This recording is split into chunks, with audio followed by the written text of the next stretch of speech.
আজকে আপনাদের দেখানোর চেষ্টা করব অ্যাজোনিল এবং রুবলাল দেওয়ার পরে পেঁয়াজের কি পরিবর্তন হয়েছে। এই পেঁয়াজ গাছগুলো অনেক দুর্বল ও রুগ্ন ছিল। এইটাই 4 দিন আগে অ্যাজোনিল এবং রুবলাল দেওয়া হয়েছে। দেখেন এইটা এবং এই পেঁয়াজের বেশ চিকন চিকন আছে,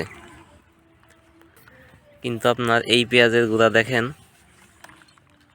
অনেক মোটা মোটা এবং হুষ্টপুষ্ট। 4 দিনের ব্যবধানে পেঁয়াজের কি আমূল পরিবর্তন।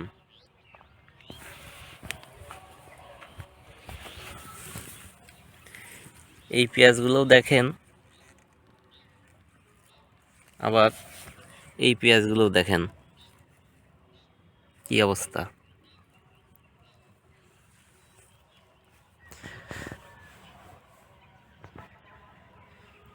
এইটার থেকে এইটা লাগানো 3 দিন আগে এবং 4 দিন আগে মাত্র অ্যাজোনিল এবং রুবলাল ব্যবহার করা হয়েছে। পেঁয়াজ গাছগুলোতে কোনো ছত্রাকের আক্রমণ দেখতে পাওয়া যাচ্ছে না। সবগুলো গাছই অনেক মোটা মোটা, দেখেন আমার আঙুলের থেকেও মোটা। আমি আপনাদের আরও দেখানোর চেষ্টা করি। প্রতিটা পেঁয়াজ গাছ অনেক মোটা হয়ে গেছে এবং রোগের আক্রমণ অনেক কম।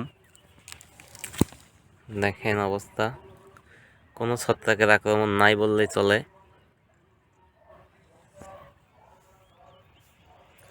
আপনারা পেঁয়াজ গাছ মোটা করতে নিঃসন্দেহে অ্যাজোনিল, রুবলাল এবং এর 3 দিন পরে 4 দিনে ফলোয়ার ব্যবহার করবেন।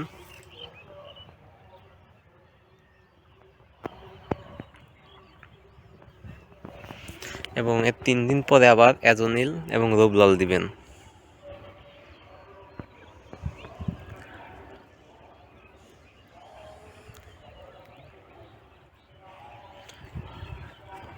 এই জমির পেঁয়াজ অনেক দুর্বল এবং চিকন ছিল। এই ওষুধ ব্যবহারের পরে হঠাৎ করেই পেঁয়াজ অনেক মোটা এবং রোগমুক্ত হয়ে গেছে।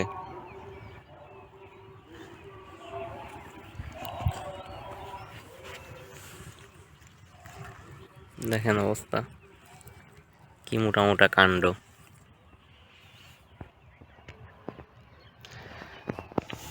অ্যাজোনিল এবং রুবলাল দিলে 1 সপ্তাহের ভিতরে আপনারা আমূল পরিবর্তন দেখতে পাবেন।